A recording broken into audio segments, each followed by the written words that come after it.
Welcome.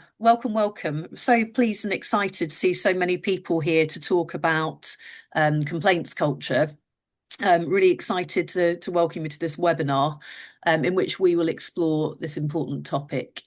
You've completed a poll as you come in. I think in a moment we'll be able to share those results and we'll include them in a follow-up email. Before we start, though, a couple of housekeeping points. One is, if I'm echoing, try going out and coming back in again. And thank you so much, everyone, for giving advice in the Q&A. It handily means, I feel like I planted that because it handily means you all know where the Q&A box is at the bottom of the screen. The chat is disabled for the general webinar because we want to just direct things through Q&A. It means that you can ask a question and people can like or upvote someone else's question. So if someone else got there first, you can say, I was going to say that by liking the question. You're also able to comment on someone's questions. So please do make use of that functionality throughout the session, and I'll come to people for questions and make use of those in the panel session later.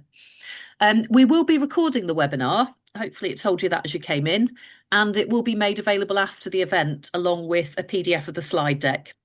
So there is no need for frantic scribbling as you're listening to the speakers today. We will send you a PDF of the slide deck. You can enable captions for yourself if you would prefer to follow with subtitles. That's at the bottom of your screen. I have to click on three dots and a little box comes up and it has a captions option. So if you would like to enable captions for yourself, please do make use of that functionality. At the end, we will have a survey. Of course we will. What would a webinar be without a feedback survey at the end? Please do take 30 seconds or so just to give us some feedback about this session. We hope it's useful for you, but we are always looking to improve the events that we provide. Okay, I think that's housekeeping out the way. I suppose other than to say we will be done by 11:30 latest. I know you'll all have a million things to do after this, and I can commit that we will finish on time, if not a little bit before. Today, then, a really popular subject, judging by the number of registrations we've had and the number of people turning up. Today's about exploring and understanding complaints culture in the social housing sector. The content you'll hear is based on wide-ranging literature review and a pilot of CT's own Complaints CultureScan tool. We are very grateful to the sponsoring organisations who are taking part today. They're listed on the agenda slide that's popped up from West Lancs Council, Gen 2 Group, Sovereign Network and Community Gateway. And thanks to Barnsbury, who couldn't join us today, but who were also a sponsor organisation. We'll also hear from Francesca Macey, the CT consultant and the brains behind the Complaints CultureScan, and Rick Blakeway, the Housing Ombudsman, of course, is joining us towards the end of the session in order to share his thoughts about a positive complaints handling culture. But without further ado, to begin with, I'm really delighted to welcome Sally Truman. Sally is secretary of the Stop Social Housing Stigma campaign, which is led by a tenant steering group.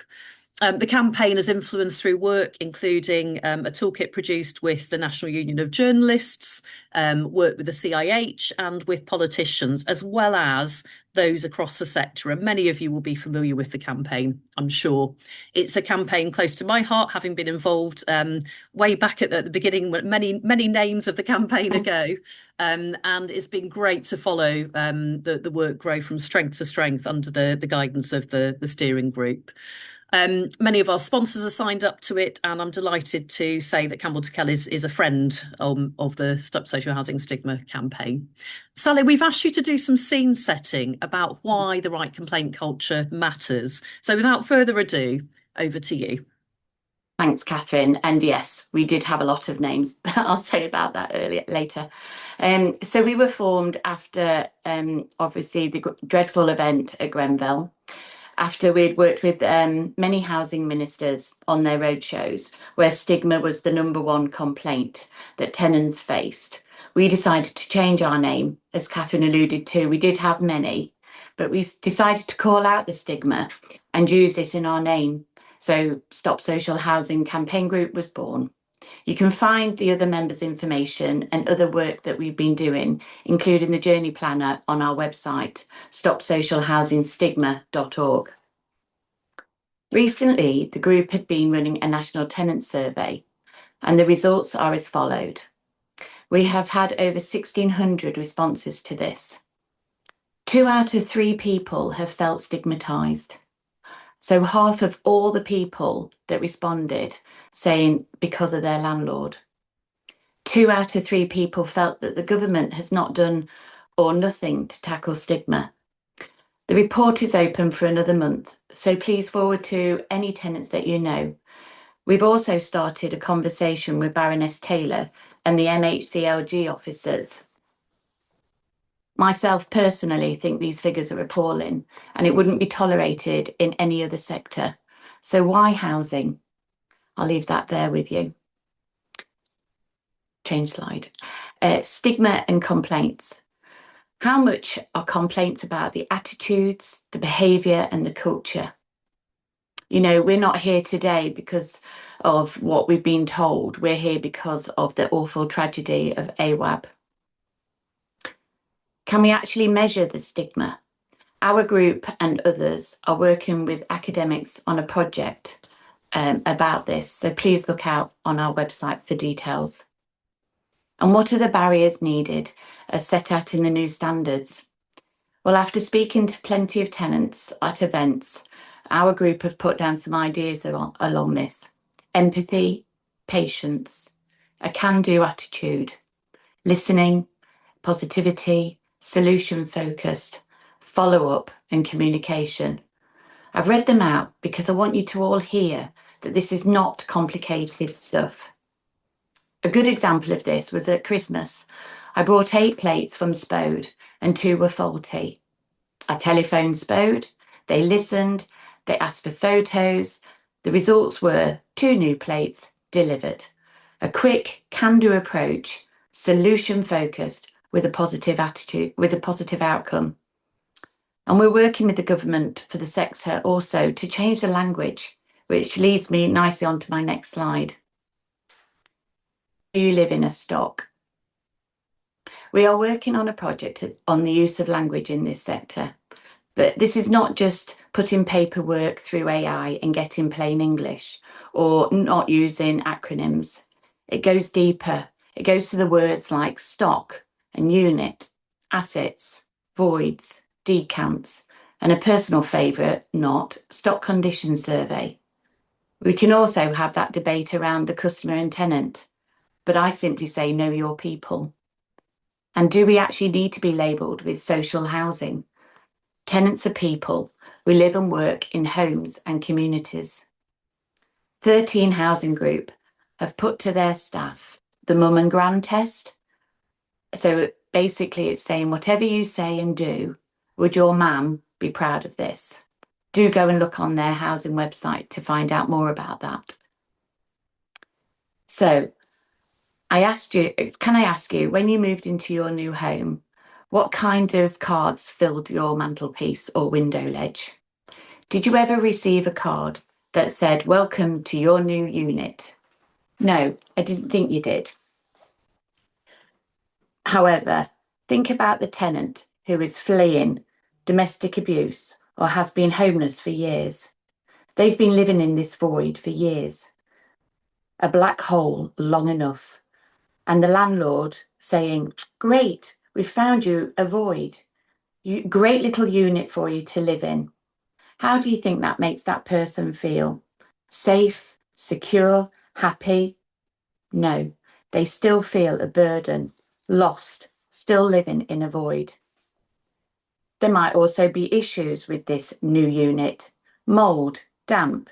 Do you think they're going to ring for help when the language used is, hello, let me manage your expectations? This makes the tenant feel that all they deserve is to be put back into that unit, that void that you have provided. The lack of empathy and language is just not good enough. We need to change our approach and focus in on, if it matters to you, then it matters to us. A sparkling new home awaits. Empathy and respect starts from the board down to frontline staff, and that will involve the correct training, kindness away from scripts that are not tone deaf, or to start with the telephone conversation, let me manage your expectations. So if you all want to change complaint culture, and I presume that's why you're here today, let's start with an easy win. Change our language, move away from unit and stock to a home. It's simple. And remember, if it matters to Sally, it should matter to you.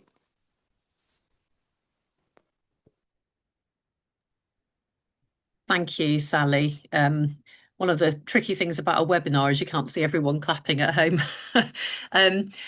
Sally will be joining us on the panel later on. So if you do have any questions for her, and I can see one or two going into the box now, please use the Q&A functionality to jot down any questions. Our next speaker is Campbell Tickell's own Francesca Macey, a consultant who works across a range of customer insight, complaints and consumer regulation related projects.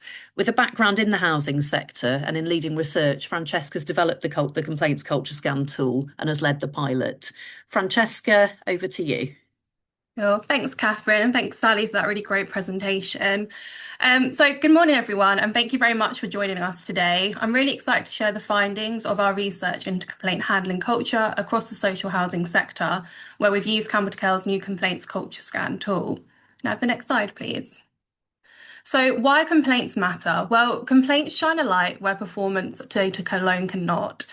They expose residents' lived experience, how it felt to report damp, to chase a repair, to be passed from person to person. That human experience is the clearest test of where our values show up in practice. Over the past decade, we've seen a shift. It's not, I don't think, that organisations ever saw complaints as unimportant, but they weren't always recognised as the strategic lens for identifying where services are failing, and crucially, where there are opportunities to build trust. Events like Grenfell and the death of Arabishak changed that conversation.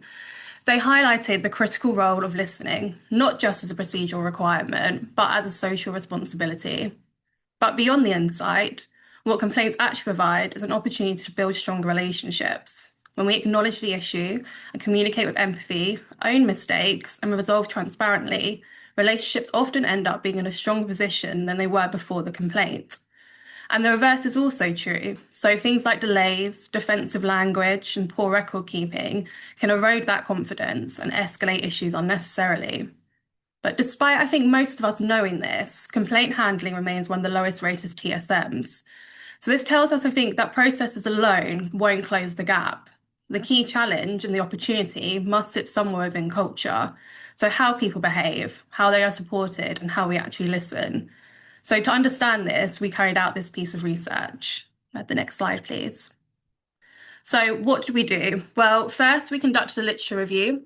So we looked at academic theories of culture, as well as information from the Housing Ombudsman, from the regulator, from campaigns such as the Stop Social Housing, Out Stigma, and best practice to help conceptualise what a positive complaints culture actually is. From there, we designed our new tool, the Complaints CultureScan, which is also based on our organisational culture scan. It's a framework that measures culture across 7 pillars, these being empathetic, empowered, structured, progressive, accountable, accessible, and cultivating. From there, we piloted it with 5 organisations of different sizes, geography, and structure. These surveys gave us over 1,000 responses from colleagues, governing bodies, such as board, elected members and committees, and resident panels, which we then triangulated with performance data, TSMs, and analysis of Housing Ombudsman determinations.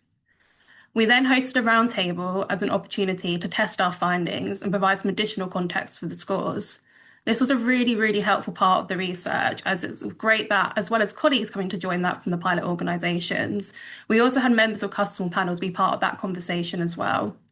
I think it's important to stress that this exercise wasn't about assessing compliance with any code or an audit of the complaint service.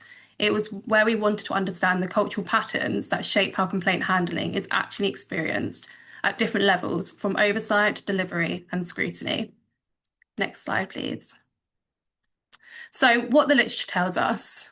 The literature is consistent. Culture is about an alignment between what we say, what we do, and what we believe.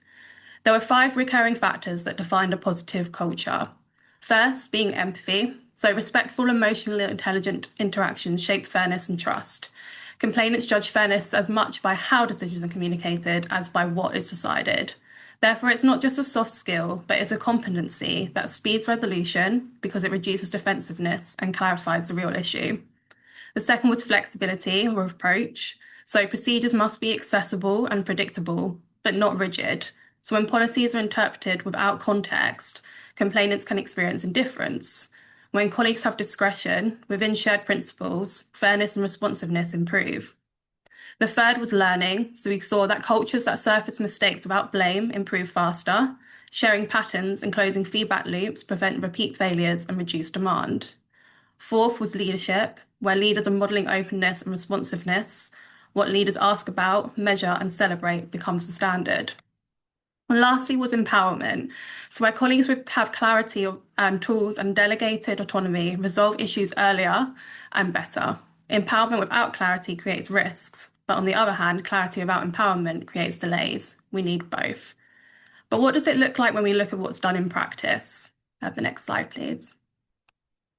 So across the regulator and ombudsman determinations and reports, as well as sector case studies, we see consistent markers of good practice. Many of these Sally's already outlined. They come down to a resident-centred approach. So good practice puts fairness and respect at the centre. Landlords who have been adopting tenant-centred approaches, where they have acknowledged mistakes, apologised promptly and taken accountability, build stronger relationships and build trust. The second was around skilled and confident staff. So where training plays a major role in translating culture values into consistent behaviour.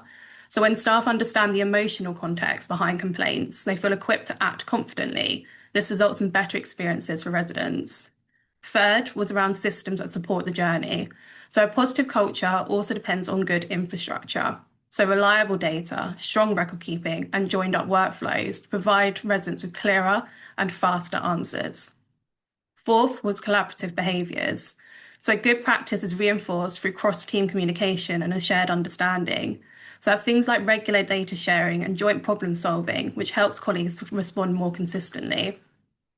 And lastly was visible learning-focused leadership. So we saw that high-performing organisations are using complaints as intelligence, not threats, asking what did we learn and did we change, and reporting that openly.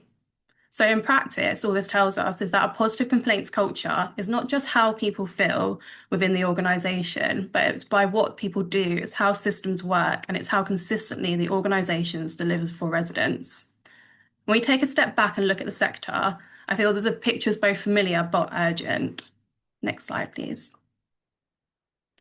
So having a look at the sector, we can see complaint volumes keep rising, maladministration rates remain high, and are often linked to things such as delays, communication failures, and weak record keeping. Repairs, especially around damp and mould, leaks and heating, continue to dominate escalations. These are operational problems, but they are also cultural. They reflect the attitudes to resident voice, the priority given to take ownership of the case, and the extent to which we equip people with the information and authority to act. But we do also see some real progress and potential. Across the sector, we're seeing organisations invest more seriously in resident experience, strengthen their complaint functions, and put culture, learning and transparency at the centre of improvement work. The increasing visibility of complaints through things like the TSMs, regulatory reform and stronger leadership attention is creating a moment of genuine opportunity to build more responsive systems, rebuild trust, and turn these challenges into catalysts for positive cultural change. Next slide, please. So what this means for our framework. So all of this, the cultural theories, sector performance, the regulatory context, it tells us that complaints culture is the values, the behaviours, the systems and leadership of an organisation. And this has influenced our 7-pillar framework that we designed. If I could have the next slide, please. So these 7 pillars reflect what we see in the evidence. It's about how people feel through empathetic and empowered, how people behave with accountable and cultivating, and how the organisation supports them with structured, progressive and accessible. Together, these pillars, which is our Complaints CultureScan, give us a shared language and a way to measure culture, not just describe it. So when we applied this across the pilot organisations, what did we find? I can have the next slide, please. So what we did is we found a consistent pattern that emerged. The sector is full of intent. Organisations report strongly empathy, a desire to do the right thing, and a sense of empowerment to act quickly. These are really meaningful strengths and they very much reflect the values of the sector. But the intent is not always fully supported. The lowest scoring area across all organisations was around structured. So the systems, the processes, performance management, and information flows that underpin consistency. Essentially, people are trying incredibly hard, but they're often working against systems and processes that don't necessarily help them consistently. And when we look at the aggregated results on the screen, this becomes even clearer. We can have the next slide, please. So you can see that empathy and empowerment are consistently higher perceived cultures. So colleagues feel their organisation wants to focus on residents and are motivated to resolve the issues. This came really strongly through every organisation that took part. But then we saw also that culture characteristics related to structured and progressive were not as strongly observed and accessible. So these three pillars are tightly linked. You can see this through the fact that if structures aren't there, learning then becomes harder and accessibility becomes inconsistent. And when accessibility drops and organisations make the same mistakes, this then impacts on trust. So when we're looking at this against sector performance, we could argue empathy's there, motivation is there, but without stronger structure and progressiveness, these strengths aren't consistently translating into the resident experience that organisations want to deliver. And we can see how for a resident, that might then mean that they feel the empathy isn't there, linking very much back to some of the topics that Sally has already spoken to us about. The next slide, please. So I think one of the most interesting findings that we found from this piece of research is the perception gap between governance, colleagues and residents. So we saw that governing bodies tended to rate culture, especially around structure and accessibility, far more positively than colleagues or resident committee members. Now, this isn't necessarily unusual. We do typically kind of see that governing roles tend to have a rosier view. But what is interesting is the greater balance across the pillars observed by governing bodies in comparison with colleagues, suggesting quite a different view of culture and reality. A potential explanation for this is that in the main, governing bodies' touch points are through things like reports, data dashboards and policies, whilst colleagues and residents are seeing that more on the ground. They're seeing the handovers, they're seeing the delays, the missing information and the need to chase. The perception gap, therefore, is culturally significant. Now, this isn't to say that the governing bodies have got it wrong at all, but this isn't just a difference in opinion, it's a difference in visibility. And until organisations bring these together, these perspectives together, we can't make decisions that reflect the true resident experience. Following from that, though, the scan has highlighted just how important the role of leadership is. I could have the next slide, please. So across the pilot organisations, the cultivating pillar was recognised positively. The scan highlighted how leaders are talking positively about the importance of a strong complaints culture and that the message is being heard by colleagues and demonstrated through the response to empathy and empowered. Some of the biggest gains aren't just those messages, but the biggest gains aren't just from those messages, but appear when intent is backed with action. So things like investment in training, role clarity, well-designed teams, clean data and systems that surface the whole resident journey.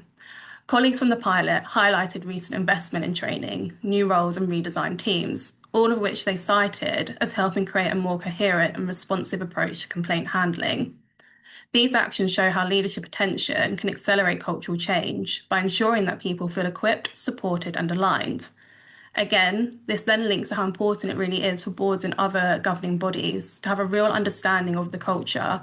So when they're making those strategic decisions and making trade-offs, they understand the full picture. We also heard from the scan opportunities around recognition. While there are many examples that we all know where colleagues are resolving issues effectively and really turning it around difficult interactions, these successes aren't always being celebrated. Highlighting positive outcomes, especially where empathy, ownership and problem solving have made a real difference, helps reinforce good practice, build confidence and strengthen pride across the organisation. Overall, it's clear that the leadership has already shaped many of the cultural strengths we saw in the pilots. The opportunity now is to continue aligning stated values with investment, with modelling learning and listening, and celebrating the moments where colleagues have delivered for residents. That's how culture deepens and it's how it spreads. But does any of this actually move the needle? Arguably, oh, sorry, can we go back a slide, please? Yeah, arguably, yes. One of the most powerful findings in the research is the correlation between culture and performance. Across the pilot, the overall scan score correlated strongly with complaint satisfaction. And when we break this down pillar by pillar, as we can see from this slide, empathy is the strongest predictor of resident satisfaction with complaints. This is then followed by empowered and accountable. We can also then see from the chart that accessible and structured have the least correlation, although they are still strong. These findings very much align with the wider evidence, showing that empathy is central to perceptions of fairness and trust. I mean, it makes sense, right? When we feel understood at a first point of contact when we make complaints, issues are more likely to be resolved informally and quickly, and we feel heard, reducing demand, therefore, on formal processes and preventing unnecessary escalation, all of which means a better experience when making a complaint. And we actually see this play out when looking at performance. We can have the next slide, please. So we saw from what the research that we did that higher empathy scores were linked to both lower stage 1 volumes, faster stage 1 responses, and even stronger compliance with stage 2 responses. In other words, when colleagues focus on the resident's perspective, they naturally are prioritising timely, fair resolution in a way that aligns with the Ombudsman expectations, more so than just simply following the policy or procedure. Empathy also contributed to fewer stage 2 complaints overall, although escalation rates between the two were influenced by other organisational factors, which I think then really does reinforce the importance of strengthening the structured and progressive pillars. So there's strengthening those systems and clarity and learning that ensure issues are resolved consistently and not just through individual effort. Which brings us on to the biggest hurdle we identified. If I could have the next slide, please. Which was the structured pillar. So structured is arguably perhaps the biggest opportunity for us. The pillar covers everything from data quality, workflows, and role clarity to performance frameworks and feedback loops. What we found was remarkably consistent across all the pilots, with colleagues sharing that systems don't always fully support a full view of the resident journey, that information can sometimes be fragmented or duplicated, that processes can sometimes vary by team, and that ownership isn't always clear. This led us to wonder if right now is empathy masking these areas of individuals being able to find workarounds to deliver for the resident rather than being supported by the structure in place. The risk here is that relying just on empathy can eventually become unsustainable. So not just from this pilot, but from our other work within culture, we hear a lot about colleagues feeling that they are in the sector feeling that they are stretched, and complaints can sometimes just feel like another thing on the top of the pile. Well, without the structure in place to support colleagues, empathy can start to wear thin, and then this can create some real risk to how complaints are handled. So what does all of this mean? If I could have the next slide, please. Well, 3 things. First, leadership is a divisive force. Culture doesn't grow by accident. It grows when leaders define what good looks like, and they set clear expectations, and they invest in the systems to make good possible. It's not about designing values, but demonstrating them through actions and challenging decisions that don't align with them. Second, governing bodies and colleagues are seeing very different realities. This gap can create misalignment, fragmented culture, and also weaken trust and the sense between residents and an organisation. And third, we are relying too heavy on individual effort. Empathy should be about enhancing processes, not replacing them. Right now, the sector is running on goodwill rather than a good infrastructure. And that's the definition we say of a hero culture, which is very admirable, but ultimately is going to be unsustainable. Which brings us on to the last slide, which is our recommendations. So from this research, we identified 6 practical recommendations that we think can help strengthen the complaints culture. The first is all around strengthening leadership expectations and accountability. As we've said, culture is shaped by what leaders model and what they put in place. When leaders define what a fair and positive complaint experience should feel like, and make sure colleagues have the tools, clarity, and support to deliver it, they are actively shaping the culture that then follows. It's more about just stating values, it's about consistently demonstrating them. Second, we need to build a shared understanding of service reality. The perception gaps that we saw show that assurance based only on compliance or process completion doesn't reflect the full resident experience. Bringing together residents, bringing together colleagues, and bringing together governing bodies helps create a more accurate and aligned picture of what actually is happening in practice. Third, create a clear and consistent operating model. A structured, reliable model reduces variation and increases fairness. When responsibilities and processes are clear, colleagues aren't forced to work through ambiguity. That foundation allows people to use their judgment well and focus on the quality of the interaction with residents. Fourth, meaningfully empower colleagues. With the right clarity, tools, and delegated autonomy, staff can resolve issues earlier and with more confidence. Empowerment strengthens ownership at the first point of contact, reduces escalation, and improves outcomes. Fifth, treat complaints as learning opportunities. We know complaints offer invaluable insight, but insight only leads to improvement when patterns are properly analysed, learning is shared, and change is embedded. Shifting from a compliance mindset to one of continuous learning ensures complaints drive improvement rather than simply being counted. And finally, keep empathy at the heart of the service. Empathy emerged as the strongest predictor of positive outcomes. The ability to understand residents' experiences, acknowledge their perspective, and respond in a human way has the greatest impact on satisfaction and the greatest impact on outcomes. It strengthens trust, improves timeliness, and supports fair, effective resolution. So, by aligning leadership, structure, empowerment, learning, accessibility, accountability, and empathy, organisations can move beyond process compliance towards a culture where residents feel heard, colleagues feel supported, and complaints become catalysts for improvement and trust. Thank you. Thanks, Francesca, and great to see some good questions going into the Q&A there, which we will come back to shortly.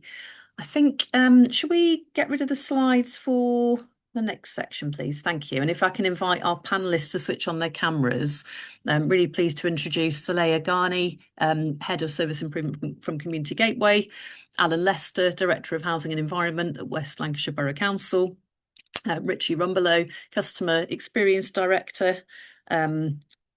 I was going to say your camera's not working. It is, Richie, great. And Michael McGuigan, Head of Customer Voice and Engagement from Gen2 Group. Sally, do you want to put your camera on as well, please?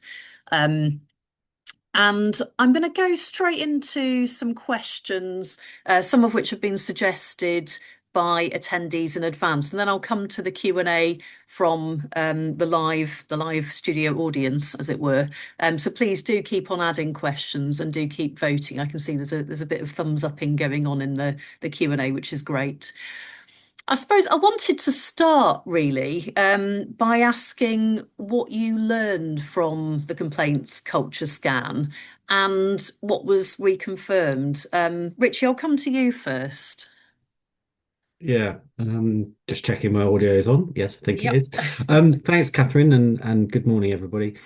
I think one of the things we learned was that empowerment of our colleagues was a real strength at SNG, and I think that's as a result of the work we've done in terms of colleague training in the complaints team, but also in general teams. So we've really focused on things like emotional intelligence. We focused on empathy training, and so it was actually really reassuring to see empathy and empowerment coming across strongly in the Campbell Tickell research.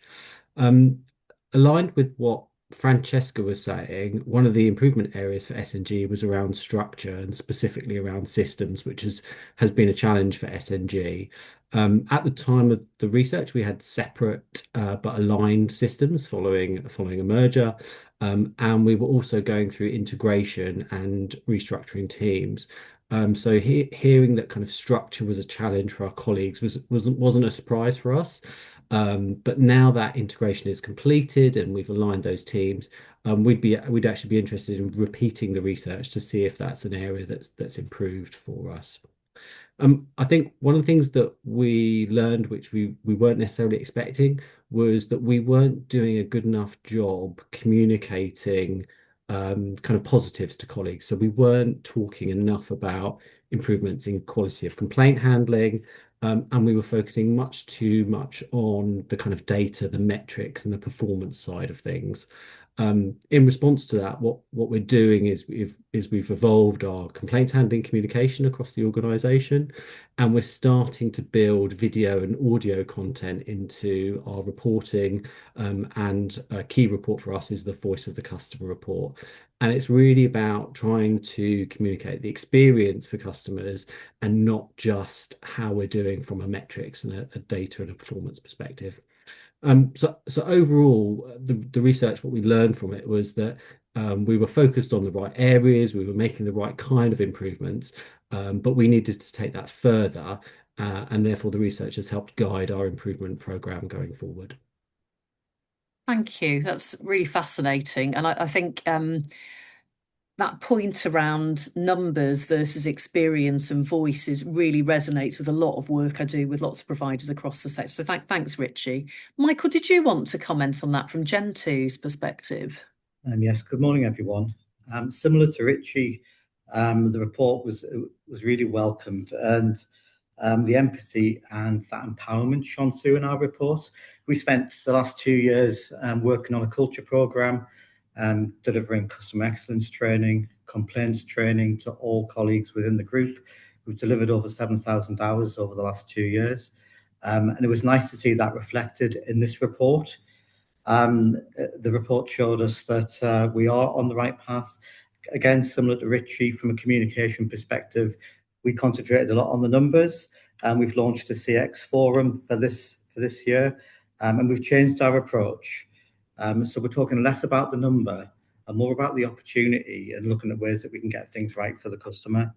So this year is all about listen and act here at Gen2, and this report really strengthens and gives us reassurance that the work that we've been delivering over the last 2 years is actually starting to see fruit, which is fantastic. Thanks, Michael. So Leah, when we talked over the results of the Complaints CultureScan, we had a sort of round table amongst sponsor organisations. You had a really interesting perspective about the timing and how it had worked for Community Gateway. I wonder if you could just share a bit about your experience and what worked well and, anything you'd change, I suppose. Yeah, absolutely. So for us, the findings came through at the same time as our annual employee engagement survey. And that was really valuable for us because whilst the questions might be a little different, what we're measuring is exactly the same. Our values are very much aligned with what we were measuring with the Complaints CultureScan. And what's really important is that complaints culture isn't in isolation. It works really strongly alongside positive organisational culture. So it really helped us identify where we needed to really focus, whether that was specific to the organisation or whether that was specific to complaints. I think Francesca alluded to complaints not necessarily being seen as business as usual, a bit of an additional responsibility. So when that sometimes comes through in the employee survey, seeing the Complaints CultureScan showing something similar was really useful for us to work with our people services team and really focus on that with colleagues. So I think something just there around timing, it just gives a holistic view. Really helpful, thank you. There's been a couple of questions in the room today, actually, and before the event as well. And Francesca spoke to some of the key messages around how boards, staff, tenants perceive complaints culture. I wonder if I could ask specifically about what we've heard from Francesca in terms of those differential perceptions, or I think she used the phrase different realities, that's it. This is my truth, now tell me yours, from board tenants and staff. How does their view of complaints culture align, and what lessons are there perhaps from some of the differences? Who shall I come to first? Shall I come back to you, Richie? Alan, I shall come to you in a moment to talk about elected members, because of course different in local authorities. Yeah, thanks, Catherine. Happy to start off and pass to colleagues. So I think one of the things the research showed is that there was a difference for us in terms of perception about complaints handling, both at a board and at a colleague level. And on reflection, some of that I think came from the focused work we were doing with our board at the time ahead of inspection. So we knew that we wanted to improve assurance levels at the organisation. We were working really hard to make sure that we were kind of meeting the expectations of the regulator of social housing. And so we've done a number of quite detailed and in-depth sessions with our board. We've done things like deep dives into complaints handling. Our member responsible for complaints had visited our complaints team. We were really laser focused on making sure that our board knew exactly how we were doing and what we were doing in terms of complaints. And I think what we've done is we almost took our eye off the ball in terms of our colleagues, and we were not sharing enough of those improvements and the activity with our colleagues, and we'd created that difference unintentionally. And so taking that forward, what we're doing as a result of the research is anything that we are thinking about strategically and really focused on with our board, we're then mirroring that in our colleague communication, and that's just the way that we're going to kind of mitigate that difference and that differential going forward. So Leah, what about you? What were some of the key differences and any surprises or? Very much aligned to what Richie said there around we've got some very clear structures, I think, across organisations in what we report to board that has become more focused around, or to our tenant committees, that's become more focused around the impact on the tenant, the so what. I think it's really important to make sure that that's replicated. So where we were was that any lessons learned were communicated by service managers to their teams, but naturally, if teams haven't had complaints, excellent. But if they haven't, they're not necessarily seeing the lessons learned across the organisation. So it's really important, I think, for us, what we found through this is reframing complaints. I think Francesca's slide, the final slide there, said looking at complaints as an opportunity. And I think it's very much around the language we use with our colleagues as well, that it's not feedback from or learnings from complaints. It's just learnings in general. It's just opportunities for us to evolve and learn, because sometimes there is a negative connotation that comes with complaints. It makes colleagues defensive. I think it's just breaking down those barriers and making it more understandable for them. So that's been the key bit for us, just changing our language. I'm going to come to Sally on that point, actually, and just ask, were you surprised at this idea that people across an organisation can view complaints culture differently, or did that resonate with what you've heard through the campaign? I think it really is. I think it's it does resonate with lots of people, the differences that you'll see through the complaints culture. A lot of people just think it's mechanisms and data. And then obviously, like Selena says, it's more about the language and the tone and getting those tone deaf scripts out of the way and actually taking a learnt approach from complaints, not necessarily making it unaccessible for people, but accessible for all. I think that's really key, is that it's not rocket science. We've just got to get more involved in the complaints. Like I said, with my example about Spode, they were quick, they listened, they had a solution, it was done.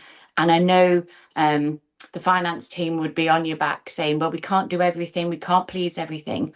I get that. But we've got to make sure that things are accessible, that we have lessons learned on our procurement of our components that we put into our homes, and making sure that the complaints aren't getting into a thread and into a theme. We make sure that we understand the level of why a lot of people are complaining.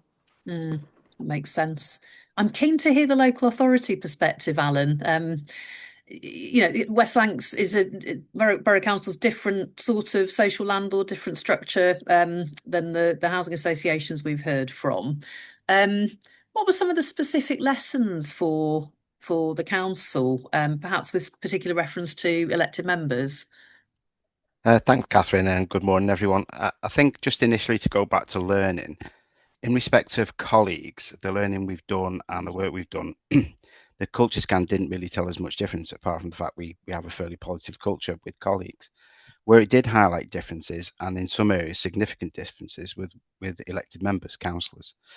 Just a bit of context, we have two areas where councillors are involved directly. We have our Landlord Services Working Group, which is a mixture of tenants and councillors, which would be the equivalent perhaps to a housing association committee. So give the context there. And then we have Policy and Resources, which would be the equivalent of a board for decision making. And this is all councillors. Now, the areas that scored lowest, and going back to Francesca's presentation around empathy, was within policy and resources. So our councillors believe our empathy towards complaints is quite low. And we're working obviously in trying to work with councillors to understand what that is, but we do believe it's because councillors, unlike potential board members of house associations, are regularly directly contacted by tenants and other people. And if you think about the elections due to come, they'll be on the doorstep knocking now. So they'll be getting feedback directly from tenants, which could create a negative culture, because they do perhaps only see and hear about the things that we've got wrong. And we're quite happy to accept we get things wrong, and we just need to put them right. So we believe that's impacting directly on councillors. So we're working on trying to understand how we can give them wider information to have that broader context around complaints, that it's not just about the ones they've been involved in. And in a specific incident where a family member of a councillor was involved in a complaint, and that councillor still hasn't forgiven the contractor 18 months later. So that negative impact continues and does go forward. We're putting in further work with members, but also tenants as well. I think many organisations on the call probably have some kind of feedback channel through residents, but we've set up a specific communications and feedback panel with our tenants to get further feedback and try and drive that change and understand more widely what we need to do to evidence that change in empathy, because generally with the feedback we get from tenants is we are quite empathetic in our approach. So I think it's quite interesting that members are driven by the direct contact rather than what they see in the information that we provide. Really interesting to hear it in that specific context, Alan, and interesting some of the similarities and differences between the housing association experiences, because I appreciate it's not the same across every association and that of local authorities. A question which applies to any of you really, which came up before the event, was around the role of the member responsible for complaints in terms of understanding, I suppose, complaints culture, as well as the mechanics and the numbers that we've talked about. I'd be really interested to hear how that role works in practice around complaints culture. Who would like to speak to that? Alan first, and then I wonder, I might come to you, Michael, if that's okay. Alan, go on. Thanks, Catherine. Yeah, from our perspective, we have a lead member for housing, so a councillor that's a lead member from the ruling party who is extremely supportive, and she's also our lead member for complaints for the whole organisation. I noticed one question in the Q&A is about how the leadership drives complaints culture. At West Lancs, and as a local authority, we have different ways that people can make complaints. But what we did a few years ago made a direct decision that the whole organisation would go by the Housing Ombudsman's Code of Practice for complaints.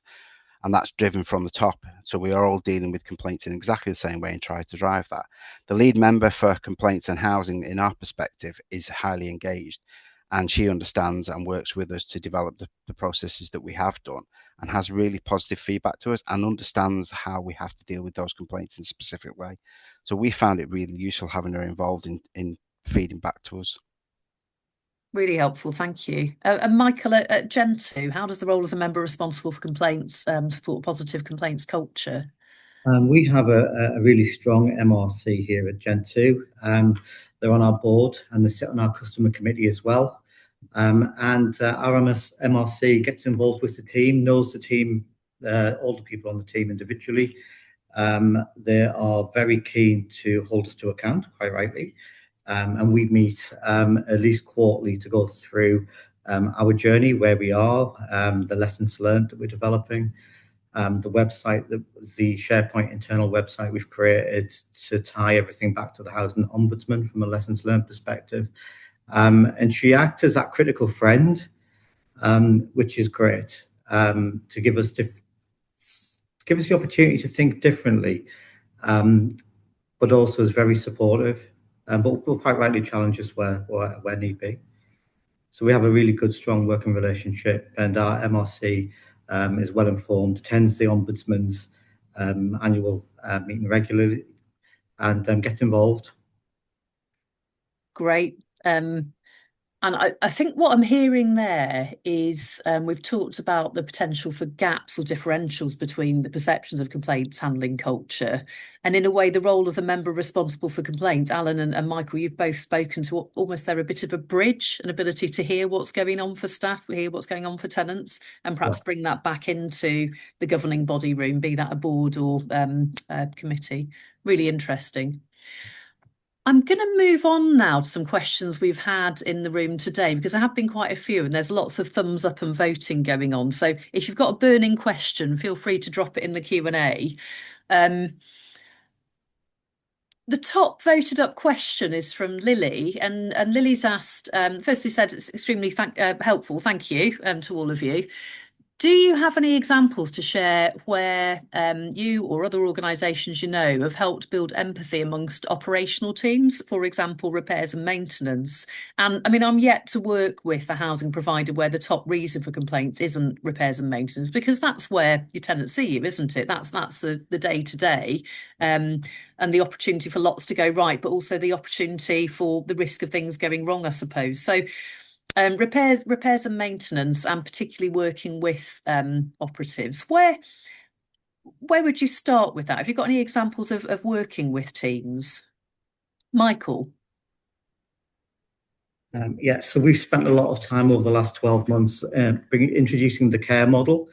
We've worked really closely with our repairs and maintenance teams. We've delivered bespoke training through toolbox talks, and we've done an education piece to understand the customer and the tradespeople's views and perceptions of when they go out to do a job, and the language that's used, and the consistency when it comes to repairs and in each visit.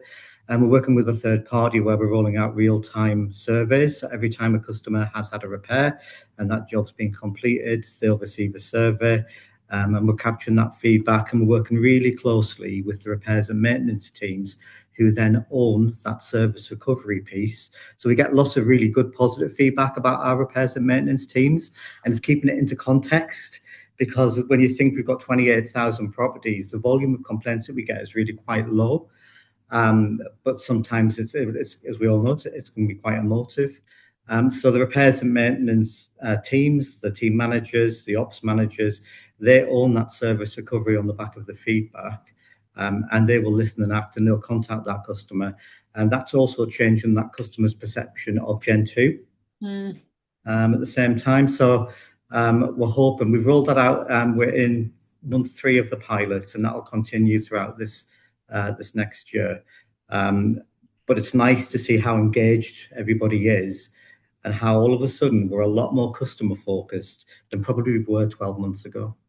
Fascinating. Well, I look forward to hearing an update on that in a few months' time, Michael. Richie, let me come to you.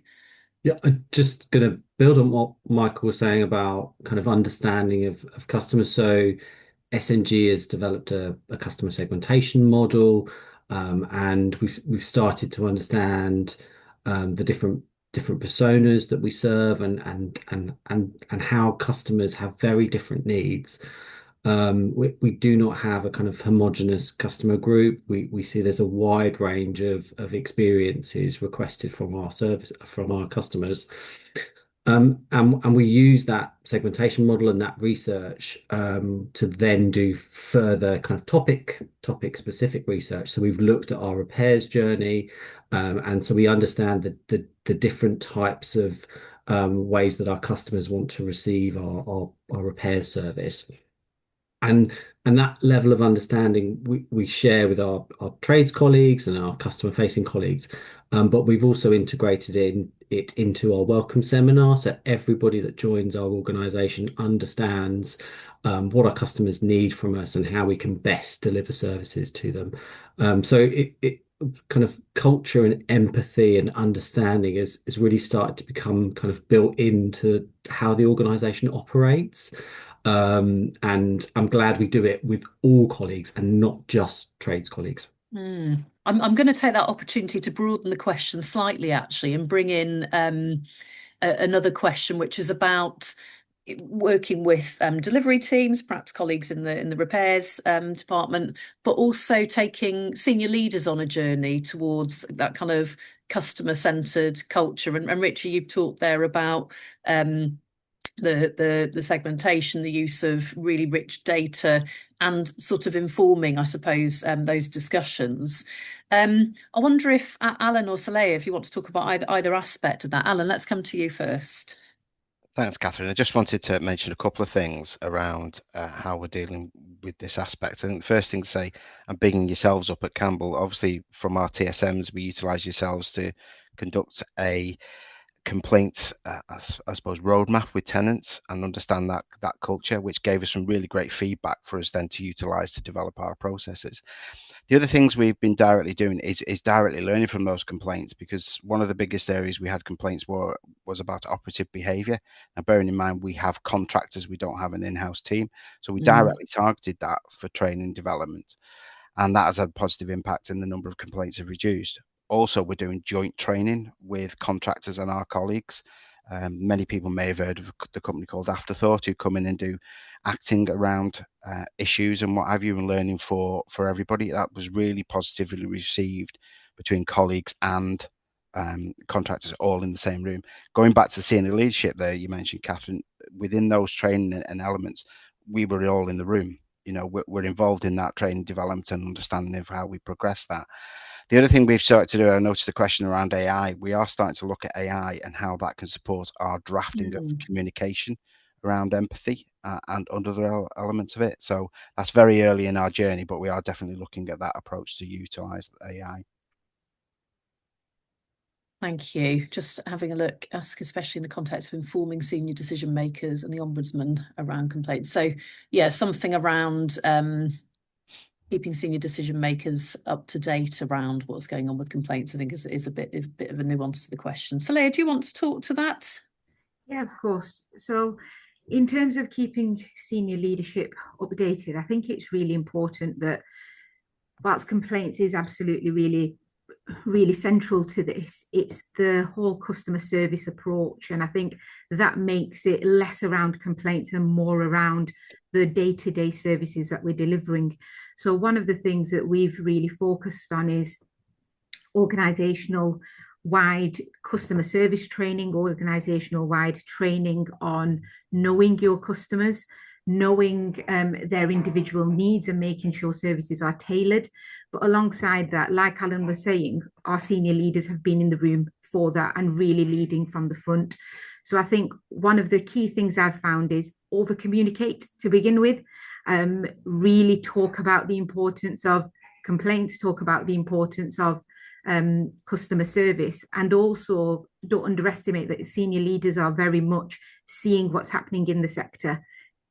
The housing ombudsman information that's coming through, make that translatable to your operational teams, and then that really helps everybody get on board. I think it's thinking about each service area and making specific changes for those service areas, and really thinking about that customer service element rather than just simply complaints. I think that's really interesting, and probably goes back to Sally's point about just deal with the issue in a prompt, polite way, and it becomes better than a non-issue. It becomes something you've talked about really positively. Sally, let me come to you. Sorry, I just wanted to congratulate this lovely conversation that's going on in the room, and obviously your guests that are listening, because tailoring the services, being brilliant at basics is all that tenants really need and want. And I just think it's a really positive compliment to this scan that you're doing, because at the end of the day, like you said, Catherine, just to be polite, know your people, know your tenant, customer, resident is really paramount. It's not rocket science. It's really simple. Thank you. We've had a really good challenge in the questions from Serena, who agrees a positive complaints culture is essential, but these could be quite lagging indicators. So what about more around studying incoming demand, identifying early warning signals of service issues, which she suggested isn't yet common across the sector. Why not? Why we're not studying demand routinely? Why we're not looking at learning before complaints happen? Michael, you're straight in there. What would you like to say? Right, we're doing a few things around that at the moment. I'm going to touch on the complaint element first, though. So at the moment, when we receive an information request from the Housing Ombudsman, we'll provide the information that's required, but we'll also take that as an opportunity to review that customer complaint and understand what's gone wrong at that point. And we'll get the right departments around the table. Historically, if it was repairs and maintenance, we'd get repairs and maintenance around the table. But now we're working more joined up, so we'll have somebody from housing around the table as well, and we'll discuss that individual customer's case and look at ways that we can change our processes in order to prevent something like that happening again. So that's pretty early on, but one of the other things that we're doing now with the third-party work that we're doing, so we've rolled out 1,200 surveys this week across repairs and maintenance, asset management, and housing to understand customers' views and perceptions of the service that they're receiving. And on the back of that, managers all have an accountability and goals to drive that service improvement piece. So we look to try and prevent complaints in that way. And we'll be rolling out the same service to the complaints team from the start of the new financial year. So we're very much taking a proactive approach to looking at how we can improve the services that we offer based on what our customers are telling us. And that's something that is big for this year for us as part of our listens and acts. And historically, probably something we weren't that good at. Really interesting. Any other takers on that in terms of the upfront? Richie, I thought you might want to speak to that. I'm not sure it's going to fully answer Zina's question, but just a couple of bits that come to mind. So first off is that we know the biggest driver of complaints for SNG, for Sovereign Network Group, is around the time it takes us to complete repairs. So we're currently undergoing quite a big transformation program where we're trying to cut our repair service level in half. So we're trying to do repairs twice as fast as our previous service level. And that has required a kind of investment piece from the organisation. It's required redeployment of resources across the organisation. But we're so passionate about improving things for our customer that it was the right thing to do. And it also really aligned with feedback we had from the regulator of social housing when we had our inspection as well. So it's just one of the ways that we're really trying to kind of mitigate complaints and prevent them from even occurring in the first place. I think the other thing that we've done is also look at complaints that are in stage 1 or stage 2 of our complaints process. And we've thought about reviewing those and having a kind of second pair of eyes look at those after our internal complaints team have looked at those. In instances where we don't think our complaints team has gone far enough, we're doing things like extra corrective work or additional compensation. And we've really used the Housing Ombudsman's compensation guidelines. And we've tried to align as closely to those compensation guidelines as much as possible. And what we're seeing is a reduction in escalation of complaints from stage 1 to stage 2 and from stage 2 to the Housing Ombudsman. So I don't know if that fully answers Zina's complaint, because I think she's probably talking about preventing complaints in the first instance. But I think what we're doing is very slowly working backwards through our various processes, and I think we will get there. But the key driver for us at the moment is the time it takes us to complete repairs, and that's the thing we're really trying to improve for our customers. Brilliant, thank you. Before we come on to our next speaker, who I see has joined the room, just in time to hear, we're sort of name dropping lots and lots as people reference the Housing Ombudsman. Before we come to you, Richard, I wonder if we could share our poll results, Zina. Is it possible to pop those up on the screen? So in terms of the biggest barrier to positive complaints culture, the two top answers there are systems and data not joined up. So that kind of systems piece that Francesca, you spoke about as perhaps not being the thing that's going to most clearly influence satisfaction with complaints handling, but which is absolutely a barrier to improving it. And the second is cultural defensiveness, that almost kind of neck and neck over the line there. I wonder if there's any quick comments from any of the panelists around those findings. So systems and cultural defensiveness as the biggest barriers to effective complaints culture. suppose I'd relate it back to Francesca's earlier point, but Saleha, let me come to you. Yeah, I think it's very much around the cultural defensiveness. I think it's the organisational culture that we really need to focus on there and essentially have a zero tolerance approach. I think it's, the housing sector's moving in a direction now where we're all very clear in what we're trying to achieve. We're trying to achieve the best outcomes for our tenants, fully understanding that, we've got challenges there, but it's making sure that all our colleagues are understanding that that is the approach for each organisation. So it leads back to the importance of senior buy-in and senior feedback. Investing in systems is very much a senior issue when it comes to financial implications there. And when it comes to culture as well, I think it's really driving that from the top and working closely on that performance management and tackling that head on. But it is certainly something that I think we all see. It's something that can't sit there as the elephant in the room. It's very much got to be addressed.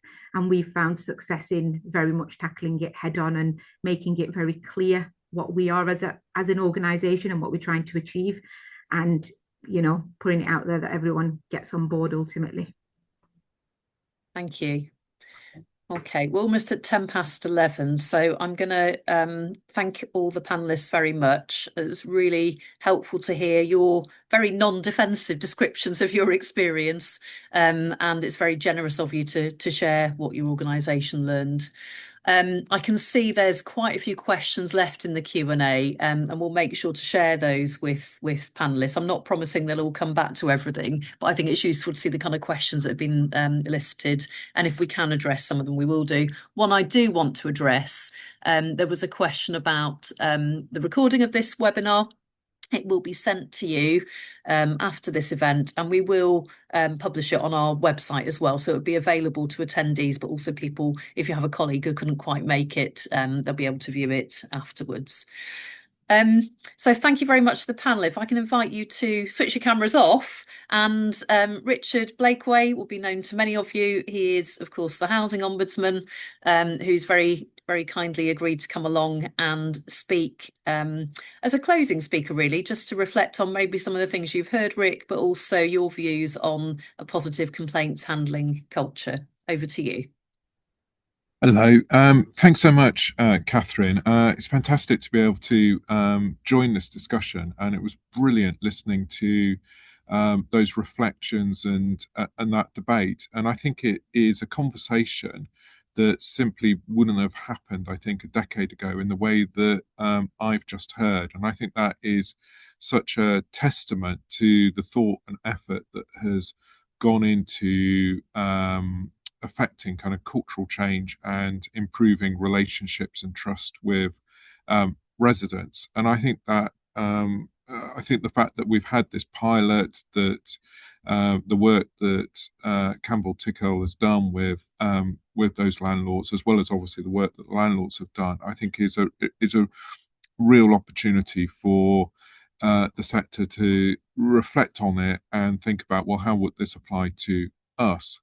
I wanted to share three quick observations, which I think build on some of the points that came up during the Q&A.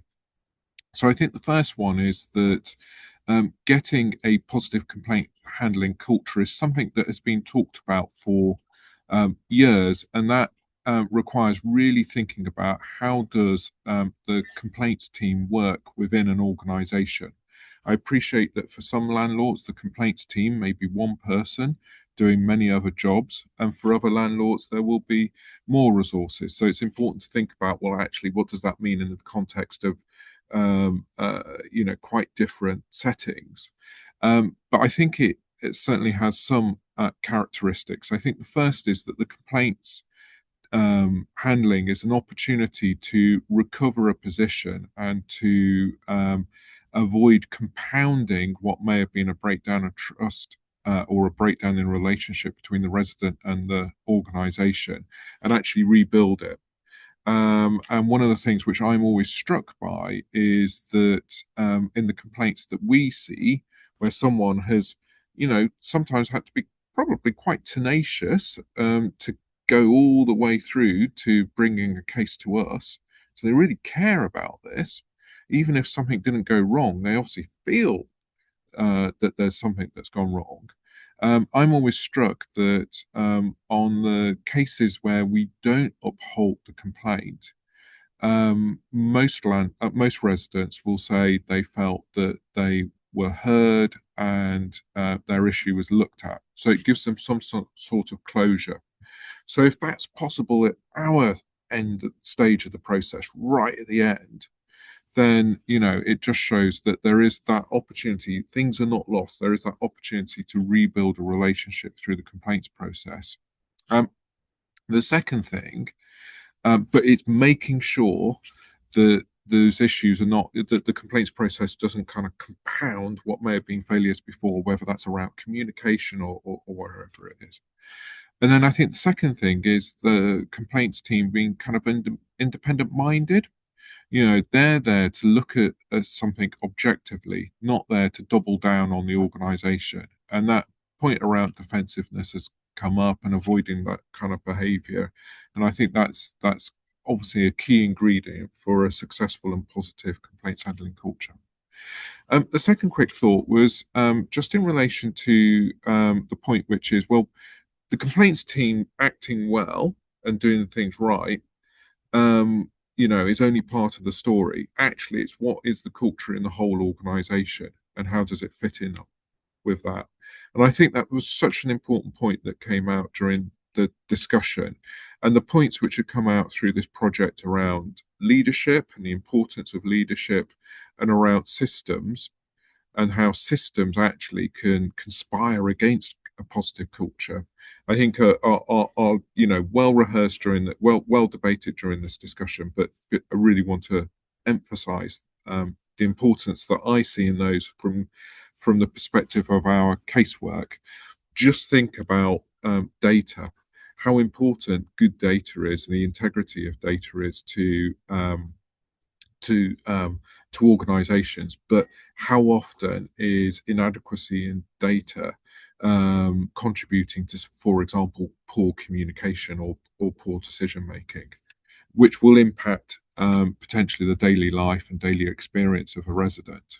So I think that putting the complaints team in the context of the whole organisation is absolutely critical. And this is where I think that complaints offer such an invaluable insight to boards and senior leaders for the health of the organisation, for whether or not complaints ultimately are a daily reflection of the way in which teams work with each other and the way in which teams work with residents, and how processes and practices work. And it can give you a sense of, are your values being lived? Is your behaviour framework being followed? Are you seeing behaviours that you wouldn't expect? So are your processes empowering of people? I think one of the really important points that came across in the presentations was, the clarity of processes and the consistency of processes, but also agility and flexibility, and people being empowered to make the right decision. And think about outcomes, not just following a process. So I think complaints are a goldmine for providing that kind of insight, but it's important to make sure that senior leaders are able to engage in that intelligence, and boards are able to debate it. Sometimes I hear, the point which is really, really valid about board members getting outside the boardroom, getting on the ground, going to visit properties, and also making sure they're not going to just visit the properties that have recently been redecorated. But the same is true for getting stuck in and reading some cases, because it can tell you, well, what's happening when basically no one's really looking. And then the third point, which I thought came up, which in the discussion, which I think is important, is are complaints a lead indicator or a lag indicator? So how do we get upstream? And I think in a sense they are in that pivotal place, but they need to be treated like that. So we're all very familiar with the language of triangulation and taking complaints data and comparing it to other things. And I think complaints can act both as a lag and a lead. They happen in real time. Obviously, if you can get the right information, it's telling you things in real time, which is far better than internal audit coming along, later on and kicking not far better, but it's different to internal audit coming along and kicking the tires later on. So there is some insight there, which might be earlier than other indicators that you have, but absolutely recognize the point that, ultimately, how do you get the lessons from complaints upstream to prevent issues occurring in the first place?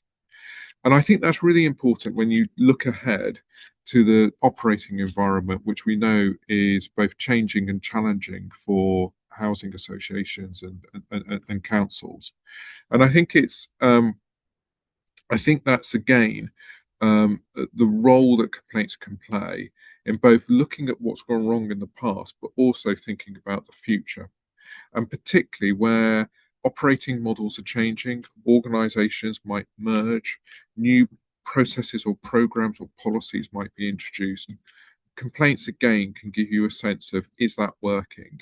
Have we closed the gap? Are we seeing the outcomes that we expected?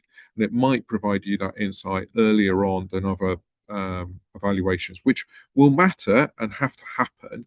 But it's again something which could be utilised perhaps more, and particularly that kind of qualitative assessment, which is so important alongside quantitative information. So those were my brief comments, Catherine. I really enjoyed listening to the discussion, and as I say, I think it's the fact that we're having this conversation is such a refreshing thing, and I think it's really testament to all of the organisations how this has now become a focus. Thank you. Thanks so much, Richard. And a couple of comments from me before we close the session. I think it's fascinating to hear a number of people talking about how far the sector has come in terms of how we view complaints, in terms of complaints efficiency, effectiveness. I'm certainly not suggesting it's always perfect or that we're there, but I suppose what I think I'm hearing is almost we've come a long way on complaints efficiency and meeting policy, and perhaps it's time for that to be business as usual, that we now need to really be focusing on outcomes for tenants and to think about complaints as upstream information through which we can drive further service improvements.